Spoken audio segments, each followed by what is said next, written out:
Good evening, everybody. Thank you for your patience and welcome to tonight's program. I'm very excited to be here.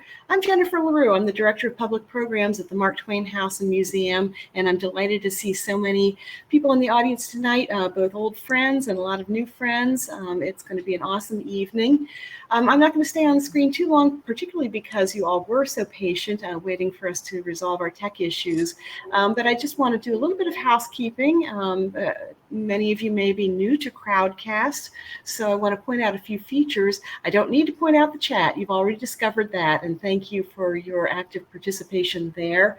You should know that the program is being recorded and will be available to view on our website, marktwainhouse.org, in perpetuity, and the chat remains live. So if you make a pen pal or something here, please come back and chat with them in the future. But if you have a question specifically for the question and answer period at the end of the talk, rather than place that in the chat, if you could put it in the Ask a Question section at the bottom of your screen. There are already 2 questions there, which is awesome. That makes it a lot easier for us to monitor the Q&A at the end. And also you may look at the questions and say, oh, that was my question too, and you can upvote a question, and that's awesome. So thank you for that. I want to point out that we are selling copies of Dr. Mia Bay's awesome book, Traveling Black. And you know what? We're no dummies here at the Mark Twain House and the Harriet Beecher Stowe Center. We understand that you have other options for purchasing books, including this one. But please know that when you make a purchase through the Mark Twain House store, you get a signed copy, for one thing, but also your purchase actually benefits the Mark Twain House, and that's really important. It's an important source of revenue to the museum, particularly during this time when we've had to be closed for most of the past year, and that has deprived us of our major source of revenue, which is our guided house tour admissions fees. So we're about to reopen, yay, yay, yay. But the book sales do remain very important to us and to the author. So if you'll consider making that purchase, we'd really appreciate it. So the Mark Twain House and Museum is a nonprofit organization. We are a private organization, and we do rely heavily on earned revenue. We used to get it mostly from, as I said, our guided house tour, but also from these public programs. It's been a challenging year. Most of the staff has been on furlough a day a week for the whole past year, but we've been really working hard to provide quality programming for our community as we've moved along. So if you cause and feel like you'd like to help us out in keeping it going, I just draw your attention to that green button beneath my face right now. It says your donation here will be shared equally by the Mark Twain House and Museum and the Harriet Beecher Stowe Center. And that's because this evening's program is the first in a series of joint ventures between the Stowe Center and the Twain House. We're neighbors across the lawn, we're good friends, and it's really great to be collaborating on these programs. So know that if you are able to spare anything, it will benefit both of the institutions. So I'm not going to talk any longer right now, except I do want to invite my colleague and friend, Brianne Greenfield, who is the Executive Director of the Harriet Beecher Stowe Center. She'd like to say a few words before we get going. So Brianne, I'm inviting you up on screen. Hi, Brianne. Hi, welcome. Jennifer. Thanks so much. It's so great to be here and be here with you. It's wonderful to do a joint program with the Twain Center. I think that, we are neighbors and we are friends, and we are both really interested in really powerful books that help us understand our history and our present. And this is a great series that we've put together that does that and helps us understand issues that promote social justice and positive change in our world. And so really excited to work with you and the Twain Center to really use history and literature for all those good causes. So it's wonderful to be with you. Great to have you, Brianne, and thank you. And so I've mentioned that people can look for the programs in this series, but other programs as well at marktwainhouse.org. Where would we look for information about programs at the Harriet Beecher Stowe Center? Excellent, stowcenter.org. And like the Twain Museum, we'll be opening up for tours as well. So we can say more about that at the end of the program. But we'll be looking forward to welcoming people back to campus to both historic homes. Yes, indeed. It's been a long time coming, and it's going to be a wonderful day. Thank you, Brian, for your support and for being here tonight. I'm going to put you back in the audience, and we are going to welcome our guests. So great. Enjoy. So we are here tonight to hear from Dr. Raymond Arsenault, who's the John Hope Franklin Professor of Southern History at the University of South Florida at St. Petersburg. His books include The Freedom Riders, 1961, and The Struggle for Racial Justice, which was named one of the best books of 2006 by the Washington Post. Dr. Mia Bay is, in addition to tonight's book, the author of To Tell the Truth Freely, The Life of Ida B. Wells, and The White Image and Black Mind, among other books. She's the Roy F. and Jeanette P. Nichols Professor of American History at the University of Pennsylvania. Please join me in welcoming Dr. Bay and Dr. Arsenault. And let's see if I can get them up on screen.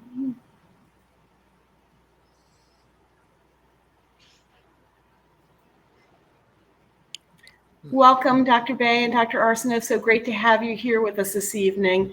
Thank you. I'll pop back on for the Q&A, but we're going to let you take the show away and enjoy the conversation. So thanks for being here.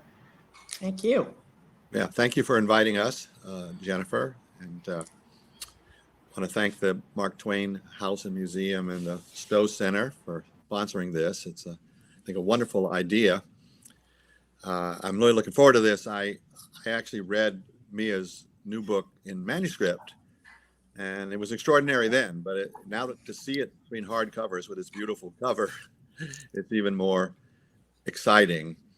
It's really an amazing piece of work. They asked me for a blurb, and I was happy to give it because I think it's such an amazing book. And I said, I can quote myself, "A stunning achievement that promises to transform our understanding of the character and importance of segregated travel." I'd actually say that's an understatement. This is an amazing book. I wish I'd had it when I was doing my book on the Freedom Rides. It would have been a great help. And Mia and I met 10 years ago, I think it was, when we were recreating the Freedom Ride. We were somewhere in North Carolina, I think, with college students. And but it's great to see her with this. And the first question I have, Mia, is, you of course, you did the book on Ida B. Wells and the book on the white image of the black mind, and written on many other topics. But I'm curious how you came to this, The Traveling Black.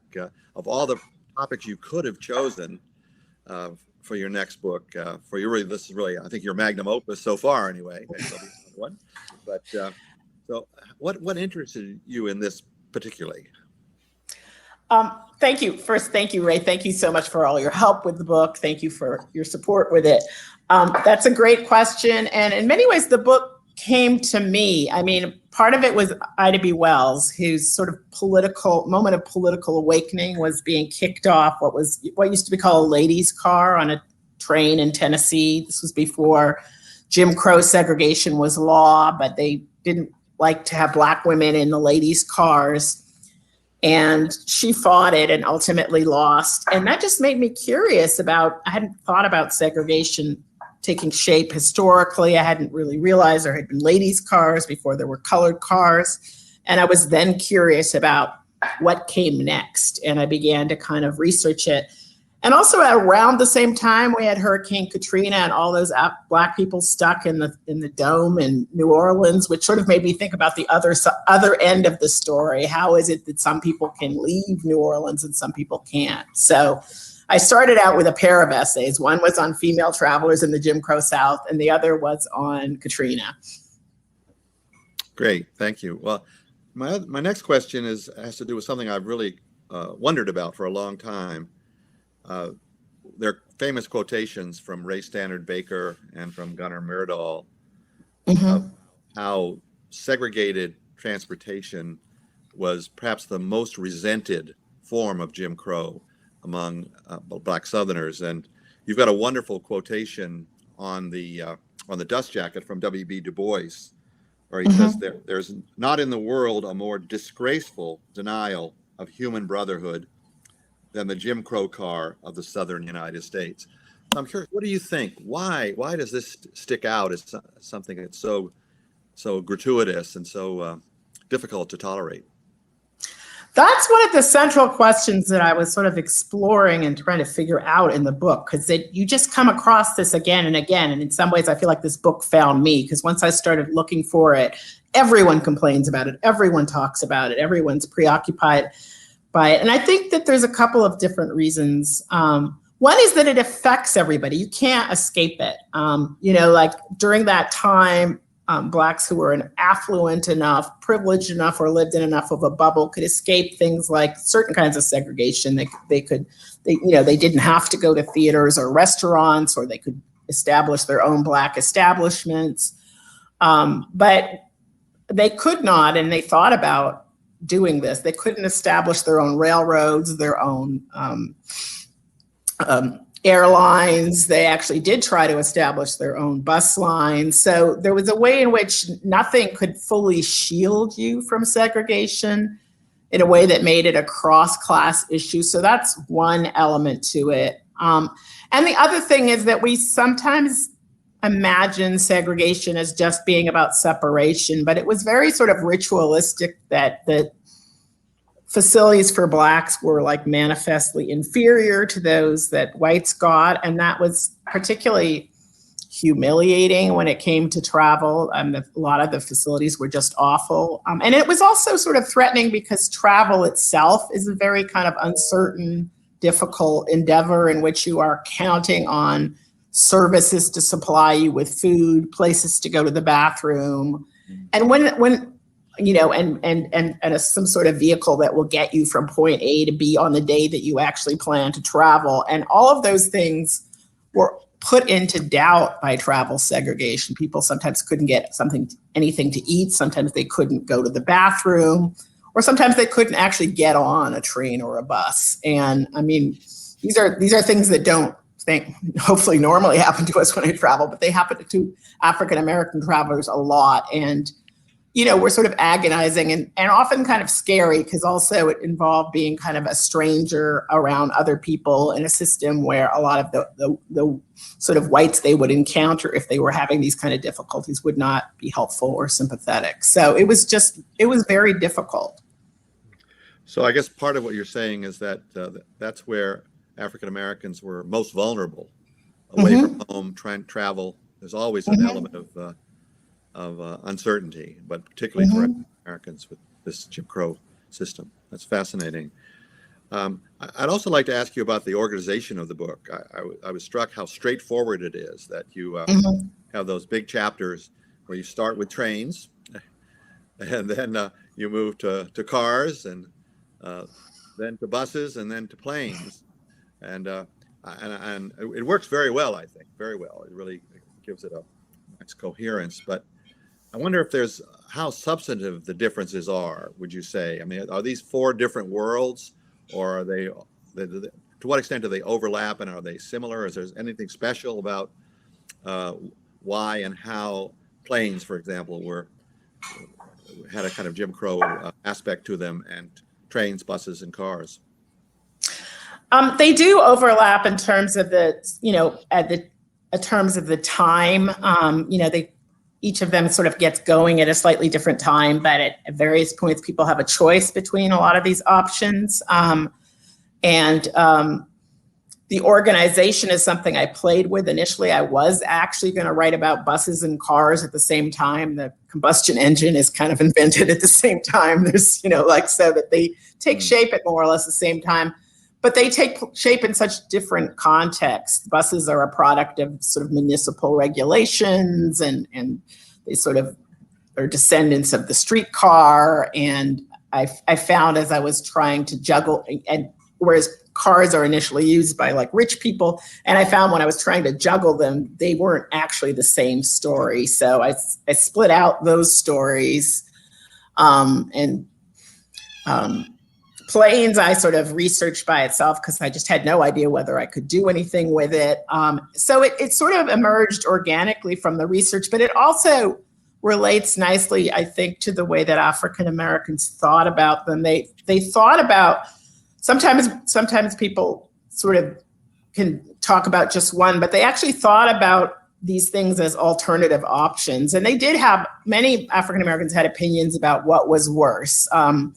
For instance, Ralph Ellison, William Pickens, some other prominent Black people really went out of their way to talk about the ways in which they thought buses were the most awful of all forms of segregated transportation. Du Bois, when he talks about how awful the Jim Crow car is, I think actually he just really never rides the bus. Otherwise, maybe he would have chimed in on that one too. That's funny. But he really prefers to drive, and he gets a driver's license very, very early on, and always owns a car. And then planes. People generally sort of would say that planes were the best, but the problem with planes was accommodations. If there was a layover, or eating at the airport, if you got stranded, a plane could go from being a great option because they weren't usually necessarily, sometimes they were segregated in the sky, but that became increasingly unlikely over time. But the problem was that if you ever kind of needed anything on the ground, you could be in big trouble. So people could go from thinking planes were a great idea to like sort of experiences that made them question that. And that is something I talk about in the book. Yeah, I have a related question. I think you partially answered it a moment ago, but I've always read about and heard people talk about the vertical integration on planes. Mm-hmm. Mm-hmm. Somehow they may have to take a segregated bus to the airport, or Mm-hmm. they face that. But once they were in the air, generally, whites and blacks sat next to each other or near each other. And that always kind of puzzles me why people could be so hypersensitive about transportation on the ground, but somehow made this kind of special dispensation for when they got in planes. I don't know what it had anything to do with the Aeronautics Administration and federal control of airports and planes, or what? I wonder what you think about that. Well, I think the biggest thing was throughout the segregation era, through the 60s, there was always likely to be a very limited number of African Americans on planes. And in fact, through the 50s, the airlines had a unspoken sort of secret policy of trying to seat such blacks as rode on planes together in their own separate row. And in the earlier period, when they had sort of single seats up at the front of the plane, that used to be the seat that the usually solitary black person on a plane would get. So there wasn't entirely vertical integration. The stewardess, part of their job was to sort of rearrange people and kind of, try to get black people by themselves or not seated next to white people, and sometimes, especially during like World War II, like soldiers who were traveling together, if there was a white soldier and a black soldier, the stewardess would try to get the black soldier to sit somewhere else. And that was sometimes a cause of conflict. Yeah. Did you detect a pattern similar to the buses where blacks were asked to sit in the back of the plane? Was that a kind of a custom or something enforced by the airlines? No, there was actually, there was a reverse pattern early on in flying when planes were powered by propellers at the front of the plane. There was the front seat at the plane during that time period was the worst seat. It was near the propeller. There were sparks flying, and the first class section was in the back. And during that period, blacks were seated in the front of the plane. The airlines, American Airlines, I think even admitted that was their policy at one point when someone wrote to complain about it. Wow. And then when the design of planes changed, it really just became more about trying to get all blacks in the same row, which is actually something my mother experienced. I once asked her about her first experience on a plane, expecting her to talk about the grandeur of flight or it being scary. And instead she was like, I was just so amazed that there was only one other black person on the plane and I was put beside him. So what a coincidence. Yeah, well, that's what she thought, but she was wrong.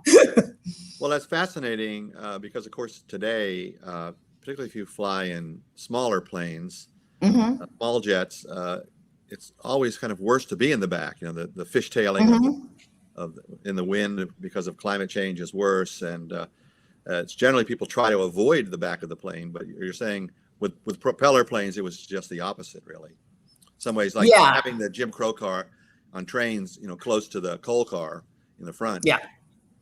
Yeah, no, I mean, I had to it took me a long time to figure out why it was worse, but I went on like these old flyer blogs and found people who talked about them. And they said that the sparks could fly everywhere and that they were incredibly loud, and like nobody would want to sit there if they didn't have to. Yeah. If you could tell us for a few minutes, or how long ever you want, about the ladies' car. I thought that was one of the great revelations in your book about the importance of the ladies' car. I think probably a lot of people don't know what that is. Yeah, no, that was fascinating to me. That was sort of when I first got interested in this topic. The ladies' car was something that railroads developed early on in the first era of railroads to get women to ride on railroads, because at that time, railroads, travel by train was considered dangerous and a little dirty, and women were supposed to be kind of domestic and in the home. And also at that time, all men tended to smoke or chew tobacco or, do something with tobacco that women didn't want to be around. So to make trains more appealing to women, they started to set aside a separate car for women where you couldn't smoke or chew tobacco, where you had a kind of more domestic environment with padded seats. It was more comfortable. And they also put it at the end of the train, because one of the other problems with early railroads is the car that rode right behind the engine often had soot and cinders coming into it and could actually set women's skirts on fire. So women got to not ride in that car, and they got to not be with so they missed smoke of all kinds. And this was to make riding on trains more appealing to them. Great. I know that your book is not essentially a piece of legal history, although there's quite a bit of it in there. And when I first read it in manuscript form, I was so struck how different it was from Catherine Barnes' book, which before yours was probably the most comprehensive, but she was a legal scholar, a law degree, and she didn't really talk about the cultural things, of course, that you focus on. So I wondered, in the civil rights literature and certainly in the legal history literature, we make a big deal about Plessy versus Ferguson as a great turning point, as a milestone. And I wondered to what extent you think your research confirmed that, or you agree with that we should really devote so much attention to Plessy versus Ferguson, separate but unequal or equal.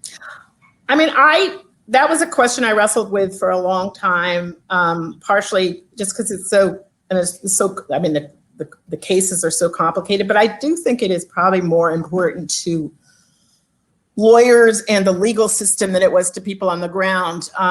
Ida B. Wells, who sort of has her career as an activist launched by getting kicked out of the ladies' car, she kind of considers the overturning of the Civil Rights Bill of 1975, which occurs in 1883, to be kind of the end of the end of a period without Jim Crow. And in fact, when you kind of look at it state by state, people are already in Jim Crow cars well before 1896, when Plessy is passed. Plessy is a challenge to the Louisiana colored car law. It's a challenge to practices that are already pretty much common in some parts of the South, although not all.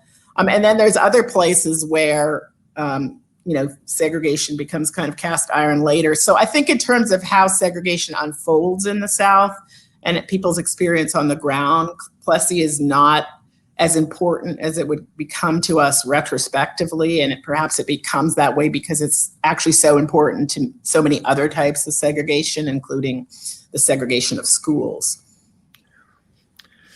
Yeah, I'd love for you to just take a couple of moments to talk about the gendered aspects of this subject. I was always struck by maybe the most famous examples of African Americans sort of standing up against the segregation laws. Irene Morgan in Virginia, 1944, and of course Rosa Parks became world famous. There obviously are men, but the women seem to be very well represented. And I wonder what you discovered in terms of this the proportionality of people challenging the system. Was it more common among women or not? Well, in the 19th century, it was more common among women because a lot of times what they're actually challenging, and this was true of Ida B. Wells, is they're challenging their exclusion from the ladies' car because they're doing it at a time before the segregation laws are clearly specifying white. So white and black being the division. So they go into court and say, why can't I ride in the ladies' car? I am a woman. And often they win. And one of the things that pushes the courts towards Plessy is, because this ladies' car law is not clear, doesn't really work. You can't really prove that black women aren't women. So eventually you get a race-based system, but you continue to have a lot of women challenging it. And I think it is, in some cases, especially with things like municipal transportation, more women rode the bus in Montgomery than men did. And also men often, if they challenged segregation on things like trains and planes, they would get beaten up or sometimes even killed. It wouldn't necessarily get to court. So women had a somewhat better chance of actually taking it to court, and it was maybe less dangerous for them. So I think that might be part of it. I'm also curious about families and children, how they were treated. Is there any softening of the system that you ever detected for children? Or are they all kind of African Americans lumped together and families were treated just as roughly and as individuals? Did you run into many stories where children sort of had to face some of the hazards of segregated travel? Yeah, I did. One really arresting story that figures prominently in my book is Mary Church Terrell, who became like a very important Black female leader, being sort of harassed by a conductor in a train in the late 1960s, who was just kind of asking people, whose little N-word is this? So I don't think children were really spared in the segregation. They were subject to the same rules. They rarely traveled by themselves, but they definitely had their place. The only thing that seemed to really exempt people would be if you're a woman and you're traveling with a white child. Mary Church Terrell has a story about borrowing a baby to travel, which I think might have been based on her experience. Like if you had a white baby, you could travel in the ladies' car. Wow. Yeah. Well, Bernard Lafayette, the great nonviolent activist and former freedom rider, tells this amazing story that on a streetcar in Tampa when he was a boy with his grandmother. And the convention there was you have to go into the front door to pay your fare. And then you had to get back off and come into the streetcar through the back door. And of course, the white supremacist sport was to take off. And she got her leg caught and was nearly killed.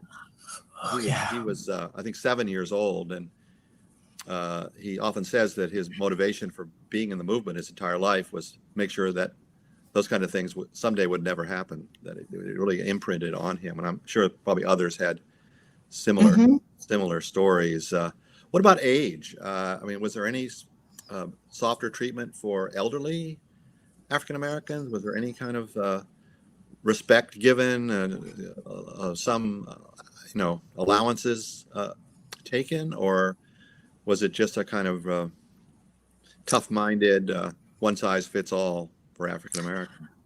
I think it was one size fits all. I certainly have come across incidents where, old men were beat up. There's actually some famous cases of ministers, being thrown off trains or beat up. If anyone met the most hostility, it was probably young, able-bodied men. But part of the way the whole system worked is nobody really was exempt from it. Yeah. Maybe you could talk just a minute about the Green Guide. I think that's probably more familiar to people now since the picture, won the Best Picture a couple of years ago.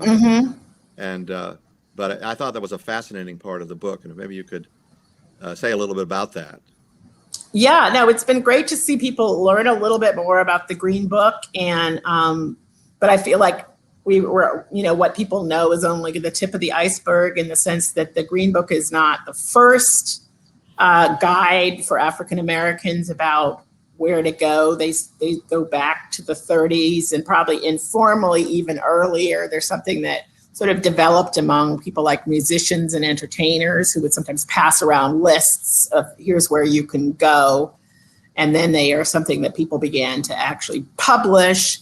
And they were designed to address the fact that, you know, one of the sort of abiding problems for Black travelers is you didn't necessarily know where you could stay. Where was the Black hotel? Where was the Black neighborhood? Where is the place where, I mean, the Green Guide even included like, where can you get your hair cut?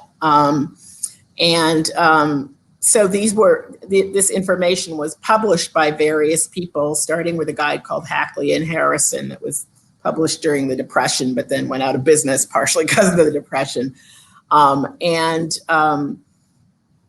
the different ones targeted somewhat different audiences. There was one called Grayson's Guide that sort of appealed to businessmen, but all of them kind of did perform this function of telling people where to go. The Green Book was the largest, most successful of them. It was supposed to have a circulation have been published as much as 2 million copies by sort of the end of its history. It was published by a guy named Victor Green, who was a mailman who worked in New Jersey and lived in Harlem. And the idea occurred to him in part because he was a mailman, because one of the things people used to do back in that era was ask the mailman where you could get something to eat, like ask the Black mailman where you could get something to eat or where you could stay or where the Black neighborhood was. So that was, you know, and he also knew from other postmen like where those places were in other cities. Fascinating. Your research for this book was so prodigious, and I know it took you years, and you were immersed in it. And so I'm sure there must have been some surprises, maybe even some big surprises from what you thought this would look like when you started. And I'm just curious, what were the surprises for you in terms of what you discovered in this traveling Black kind of phenomenon? There was so many, and almost every chapter has something that I really didn't understand until well into the research. Like the surprise when it came to trains was when I finally realized that there was one of the problems of Jim Crow cars was that in train crashes, they were the most dangerous place to be, because over time, as railroads modernized and replaced their old wooden cars, they tended to continue to use the old wooden cars as Jim Crow cars. So that if you rode in the Jim Crow car, you would be riding between an all steel engine and then steel passenger cars that white people were in. And there's a period of time over the turn of the century where you see all these train crashes in which most of the people who die or are injured are Black or are someone who was riding in the Jim Crow car, because the conductors and railroad men sometimes rode in the Jim Crow car. And this is kind of a hiding in plain sight. Black people complain about it, they talk about it and worry about it, and nobody ever does anything about it. And it goes on for years and years and years. But when I first was, but nobody had written about it. So when I was first reading Black newspapers, I was like, why do they keep itemizing how many Black people and how many white people died in train crashes? Like, why is this a big deal in Black newspapers? But then I ultimately realized that this was a sort of technological problem and something that was one of the dangers of Jim Crow travel. So that was one of the big surprises for me. In terms of cars, one of my big surprises, I had some big surprises. Segregated parking was one. Never imagined that I would find evidence on segregated parking. But there were places where Black people couldn't park, or there were some towns where Blacks couldn't park on Saturday because that was sort of the day for white people to shop. And there were also brief experiments with sort of racial right-of-way, where it was like you stop at a stop sign before, for white people. Though that did not work out. It just was too crazy. Wow. Another question that's always intrigued me is the significance or the importance of challenges to segregated travel for the civil rights movement. Mm-hmm. I think there was a time when everybody put desegregation of schools front and center, but I think we've learned that was just one of many different elements. And segregated travel, obviously with the freedom rides and with the bus boycotts and all that sort of thing. Mm-hmm. They seem to be a really significant part of the turn to nonviolent direct action, taking the struggle out of the courts and into the streets. And did you find confirmation of that? Did you expect that? And did you find that really that it was so important? Yeah, I did. I mean, I think I don't know that I expected it, but I was sort of following the evidence where it led me. And one of the things I found was that even though the NAACP, which was very cash-strapped for most of its history and really had to kind of dial it back during the Great Depression in particular, kind of decided to make education its priority. They were under continuous pressure from members and other Black people to kind of do something about transportation. And one of the things they would do is be like, well, do a civil suit. We'll help you a little bit. So they kind of ended up being pulled into transportation, sometimes more than they planned to. Yeah. And then the other thing was that, and this is true of education also, direct action became necessary because even when organizations like the NAACP or individual litigants win in court, the transportation still doesn't desegregate, which is why you get to the point where you have to have direct action. And this is part of what CORE, that ends up leading the Freedom Ride, sees very early on in 1947. And it's what some individuals see just in terms of they'll read in the newspaper, and this is true of Irene Morgan, that things are desegregated, and they'll be like, okay, well, I'm gonna not obey these laws. Yeah. And, and then you get change, maybe. Yeah, yeah. I wonder what you think about the fact that in terms of segregated travel, that oftentimes corporations are involved. You've got bus companies like Greyhound and Trailways, and you've got airlines, and you have it in the sit-ins as well with, I suppose, but it seems like it's more front and center with travel, that there are corporations, many of which have headquarters in the north. They may have southern affiliates, as Greyhound did out of Atlanta, but I wonder how much of that is something we should know about and that you ran into. Oh, I ran into it a lot, especially with buses. Corporations play a really interesting role. I mean, they go along with segregation. They actually initially, railroads would have really preferred not to see Jim Crow. They were worried that they would have to actually supply separate but equal accommodations. But once it became clear they didn't, they went along with it, and sort of, I would argue, maybe even began to see, segregation as part of what they were selling, because, they caved to pressure from southern states on this, even when they didn't necessarily have the law on the side of, especially with interstate travel, it was never clear that it was actually legal to segregate Black people, but railroads supported it.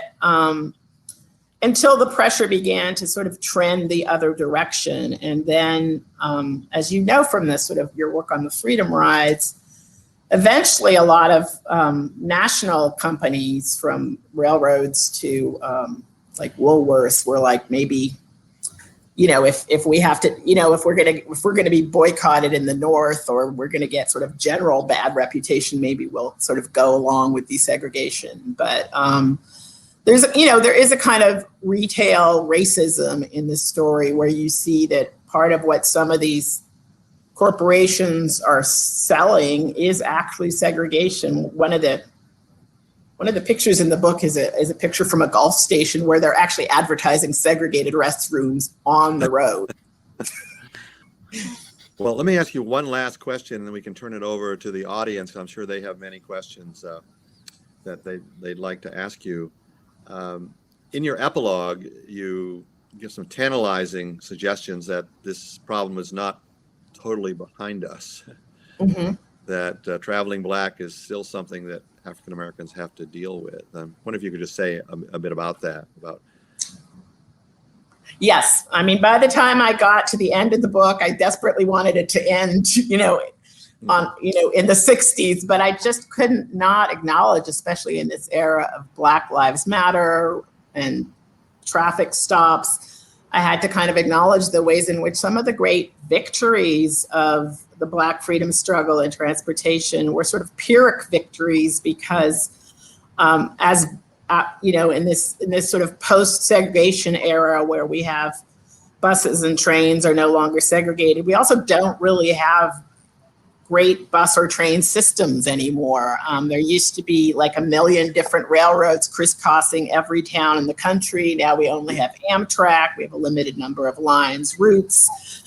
We've become a car culture. And so a lot of what people fought for in terms of buses and trains, they are services that don't exist anymore, or they exist in limited and unsatisfying ways. And a lot of public money goes towards keeping up the highways. And arguably, Black and brown people don't benefit from this car culture to the same degree. Black people and Hispanics are less likely to own cars, more likely to live in urban areas where they're not even using these highways. And then, of course, there are many problems that Black drivers encounter, most specifically traffic stops and sort of dangerous experiences on the road. Yeah. Fascinating. Well, Jennifer, I think maybe we could turn it over to the audience now for some additional questions. Thank you. Thank you, Ray. Oh my goodness, that was fascinating. Thank you both so much. And I think we could kind of go on for hours, but we do have some great questions from the audience. So let me jump right in. I'm going to start with one that's really fascinating to me. Ted Steger says, traveling with kids is a challenge for everyone. Were there any particular challenges that young African Americans faced? Our 8 and 4-year-olds are wondering. Well, let's see. I mean, I think it was things about like, where do you get stuff to eat? How do you go to the bathroom? Kids, I mean, people often, when they were going on long train rides, they'd really have to take like all the food they were going to eat. And sometimes when people sent their kids to relatives, they'd be sent with like a giant shoebox full of sandwiches. Or kids would have to kind of get food from someone else. The option of sort of going to the dining car wasn't there. So that could be challenging for kids. And also simply for kids, just knowing the rules of segregation could be challenging.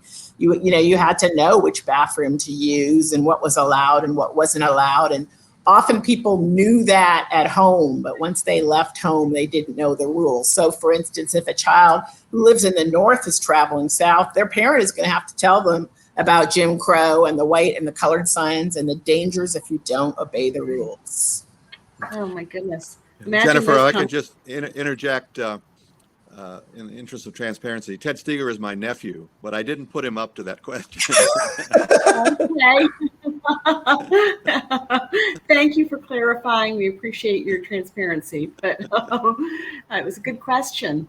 And transparency again. Brian Greenfield, who we met at the start of the program, wants to know, what ways did Black travelers challenge segregation?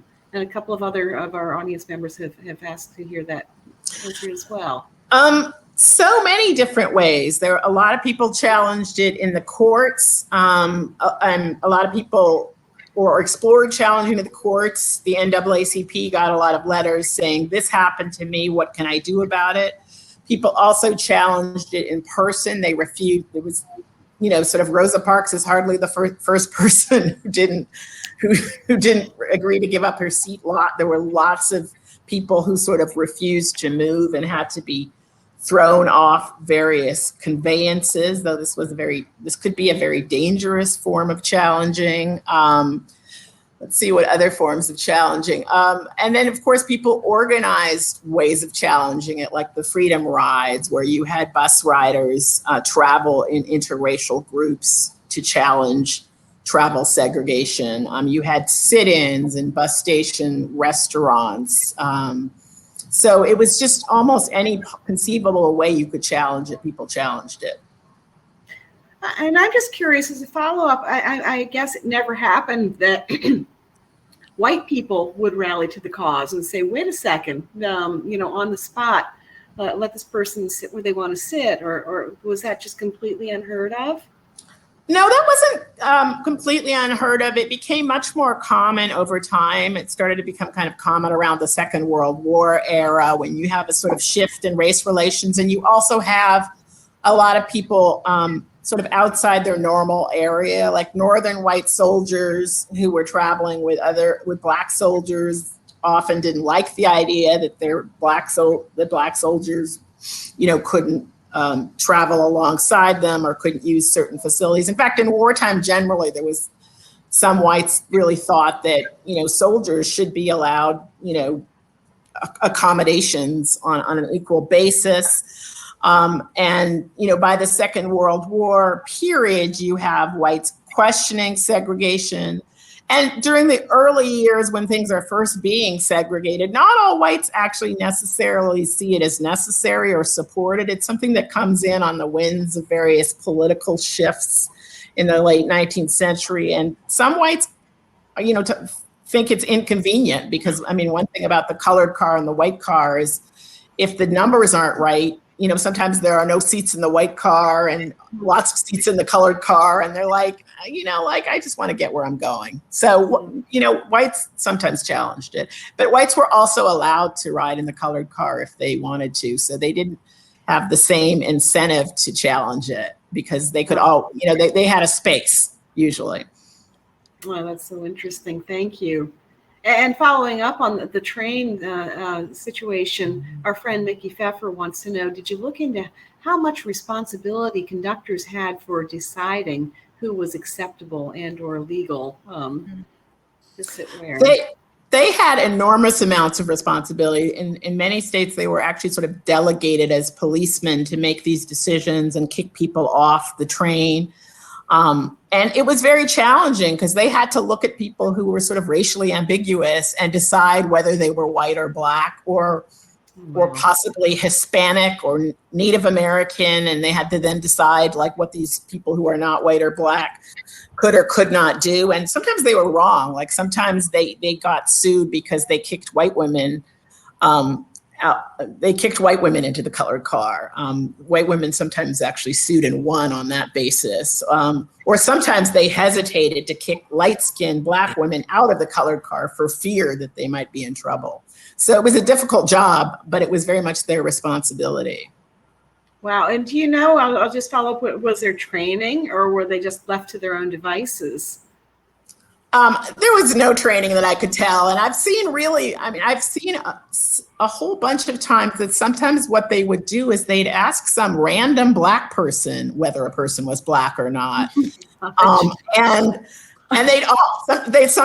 often the person the answer had nothing to do with what the random black person thought. Like they either decided to be an ally or not. So no, you're laughing, but that is really not funny. That's really awful. Gosh.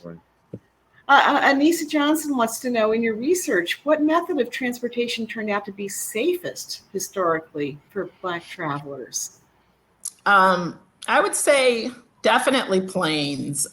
Planes, you could end up very much inconvenienced. You could have trouble getting a cab at the airport or be unable to eat or be stuck somewhere during a layover, but there wasn't like a lot of violence and there wasn't that much hostility to Black people on planes, perhaps because there were never that many. Yeah. Oh, that's interesting. Thank you. So this question comes from the Reverend Marilyn Kendricks. And she says, when I was a 5-year-old Black girl in 1954, I flew from LaGuardia to Washington National with my mother, and our seats were not together. Neither of the white businessmen who had seats next to each of us would switch seats to allow me to sit next to my mother. Then I got sick on takeoff, and then they were happy to switch. Have you heard of anything like this? I have not, but I guess there must have been something about the seats that made them reluctant to move, though of course someone getting sick would have surely changed their mind. The airlines were ordered to no longer, put Black people together by a special code in the early 50s. I don't know why they ended up in separate seats, though. Huh. Well, gosh, what a story. Mary Lawrence says, did your research discover segregation laws that persist past the Jim Crow era, such as at beaches in Connecticut, which were still segregated up until the 1970s? I think, Ray, you might, I don't know, I think that might have been covered by the Civil Rights Law of 1964, but maybe not. It was. They started with wade-ins in Biloxi, Mississippi in 1960, and there were lots of wade-ins, protests here in Florida. But it was a long fight. It was one of the last barriers to be breached, at least in Florida. There's a lot of new wonderful research on that. Black beaches. Specifically about beaches? Yeah, huge. About beaches, huge yeah. Yeah. But I think the segregation in Connecticut wasn't legal. It was just customary, wasn't it? Yeah, here in St. Petersburg, there wasn't actually an ordinance, but it was enforced by the police almost always. And they would try to find a place where Blacks could swim, but it was often in the most disgusting place imaginable, where the railroad tracks ended, or here in St. Petersburg, for example. And it was actually the biggest issue here for years. And they finally had a swim in the spa where the whites learned to swim, which is on the municipal pier, and they won in court. Then they closed the pool, of course, for a year, but then they reopened it, and but it's a lot of those heroes are still around who took the plunge back in 1956. Things we take for granted, being able to take a dip in the ocean, right? And,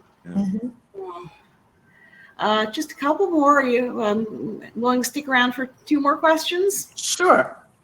So this one has a preamble. So Joe Cohen says, is it possible, even probable, that a gasoline station, you cited a Gulf station, advertising roadside that it offered segregated restrooms was actually in a manner that might be perceived as and was racist, was in fact encouraging Black people to stop?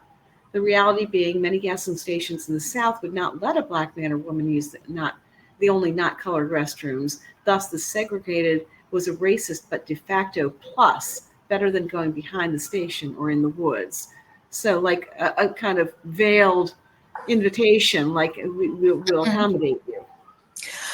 It's possible, but I think not in this particular case, because the other thing the sign said was, look, ladies, segregated restrooms. It appeared to be addressed to white women in particular, but you do raise a really good point in the sense that there were filling stations where Blacks couldn't actually, there were some gas stations where Blacks couldn't even get gas, and there were others where they couldn't use restrooms. But it was extremely common for segregated restrooms in gas stations actually to mean that there were, that they were reserved for whites, because not all gas stations actually had Black restrooms. So I mean, I could be wrong, but I really think this was directed at white women. Like, we've got nice white lady restrooms for you.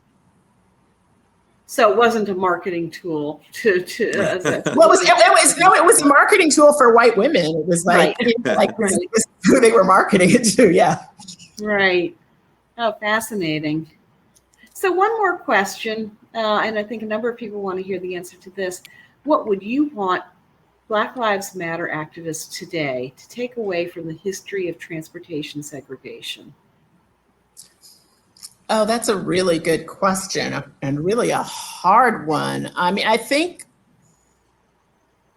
well, I guess one thing I would take away from it is it was such a long struggle, like it, and it required such persistence that I guess it would tell Black Lives Matter activists not to give up hope if things don't work. I mean, there were so many kind of failed boycotts and failed attempts to desegregate, and people kept coming back to it. So I think persistence would probably be the biggest thing I would take. And then maybe that it takes all kinds of activism. It didn't, the desegregation didn't come because of purely of legal strategies, not purely of direct action.